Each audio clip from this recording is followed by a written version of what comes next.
we learned about physical change as well as chemical change, right? The differences we learned. So let us do few activities for physical change and few more examples for physical change. So what is physical change? A change wherein no new substance is formed. Wherever we see a change and there we are not seeing or observing or noticing any new products forming. See, you have taken you have sharpened the pencil, right? So when you are sharpening the pencil is undergoing a change. But do you think it is undergoing any new product is formed when you sharpen the pencil? No. When you sharpen the pencil, maybe it has reduced the size, that's all. But no new substance is formed there, okay? And we cut our hair. So when you cut our hair, maybe we are reducing the length of the hair, okay? But no new substance is formed, okay? So that is called physical change. A change wherein no new substance is formed. And most of the physical change are reversible. Most of the physical change are reversible and they are temporary change. Okay. Then there are some physical change which is not reversible. There are few physical changes are there which are irreversible and it is a permanent change. For that I have given few examples here.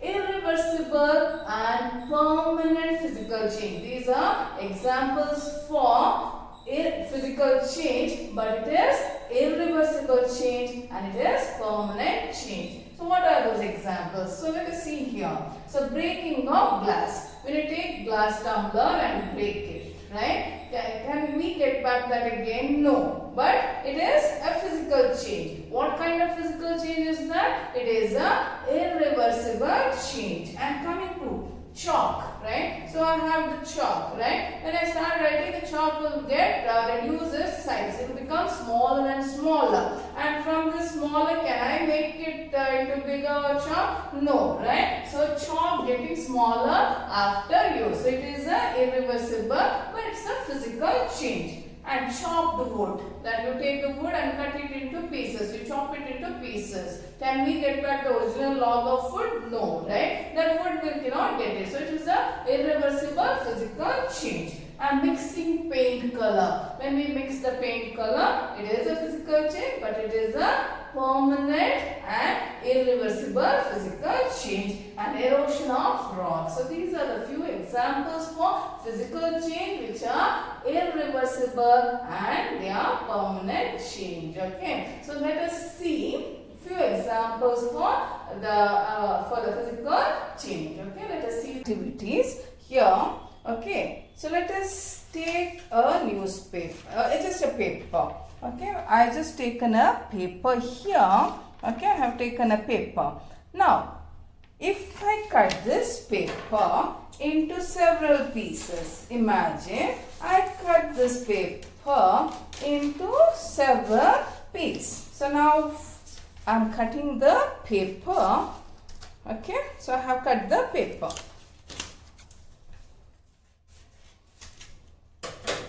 So I have cut the paper and so here let me put down this paper here for you. So what has happened? It has become several pieces. It has become several pieces, right?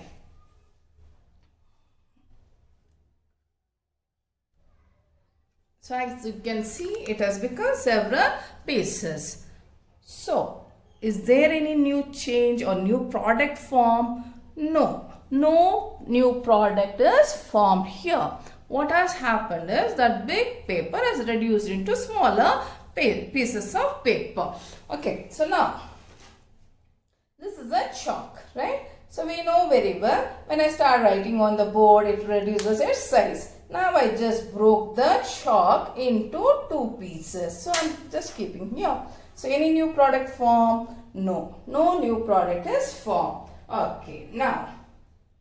So this is lemon. I have cut the lemon. So the lemon has become, when I cut it into two pieces. So it has become two pieces of lemon, two halves of lemon. Is there any new substance formed? No. No new substance is formed.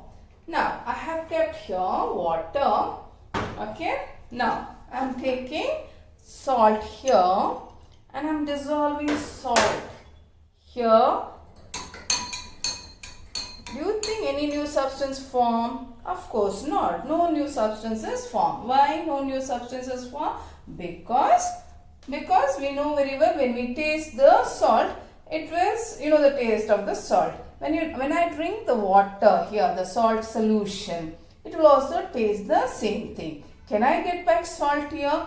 Yes, I can get back the salt. If I just evaporate the water, it will leave behind salt. So, it is a reversible change. So, here it is a physical change which is a reversible change. But here when we talk about this lemon, okay, when I cut this lemon into two halves, it is a physical change. But can I get back the original shape of that lemon? No, right? So it is a physical change which is a irreversible change. Now I cut this paper into pieces, right? So can I get back that original paper? No. It is physical change, but it is a irreversible change. Whereas this one, which I dissolve salt in this water, the water when I evaporate, I can get back the salt. So it is a physical change, but it is a reversible physical change.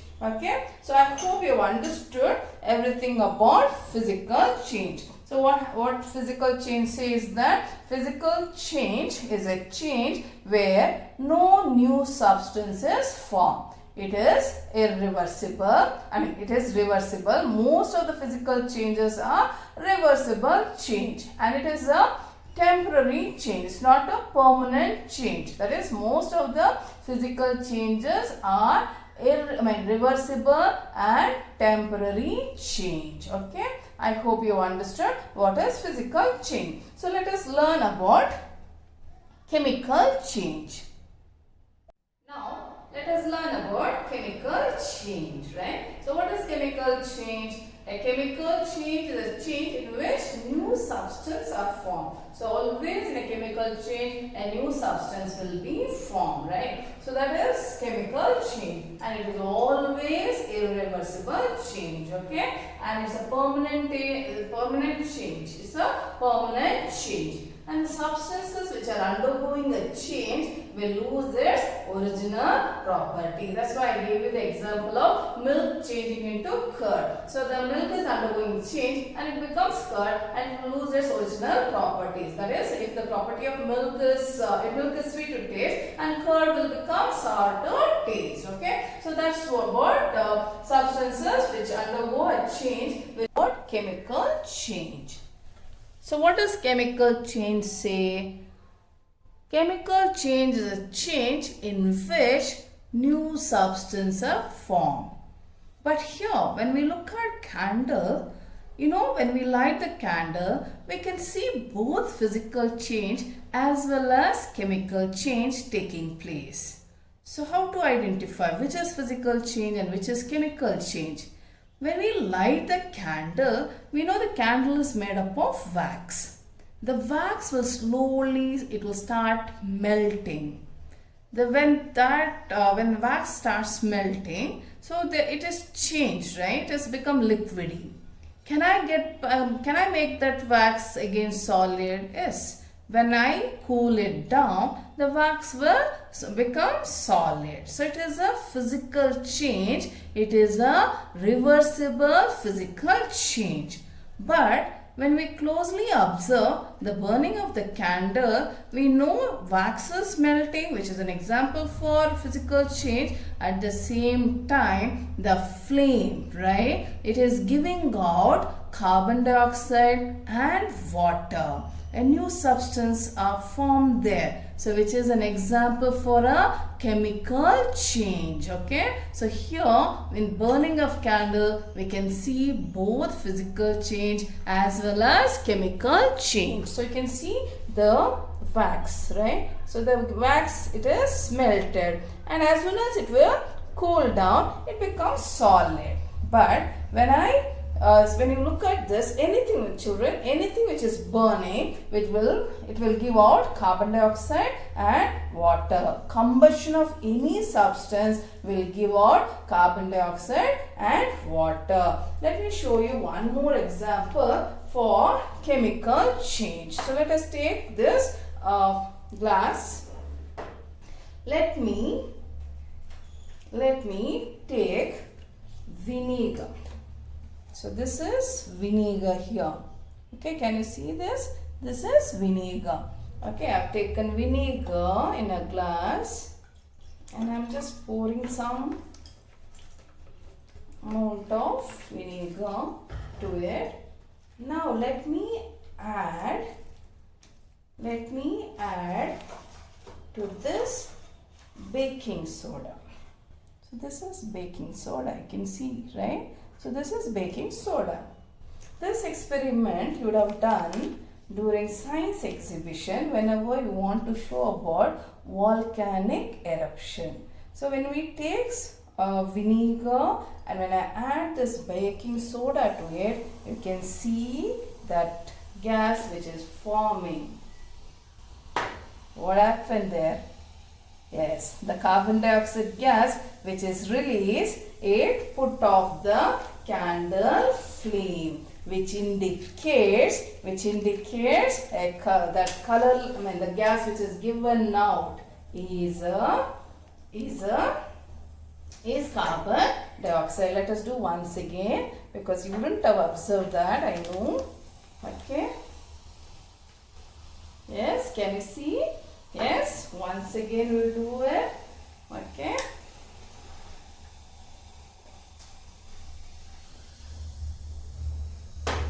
Yes. So, a new substance is formed. Which is the new substance? It is carbon dioxide. And you can see the water also formed here, right? You can see the water vapor. Yes, right. So, and you can see the bubbles also, that is carbon dioxide. So, which change is this? This is chemical change, right? So, in a chemical change, a new product will be formed and the substances will lose its original property and it is a permanent change. So, keep in your mind, a chemical change is a change wherein new substances are formed. It is a permanent change, it is irreversible change, and the substances which are undergoing a change will lose its original property.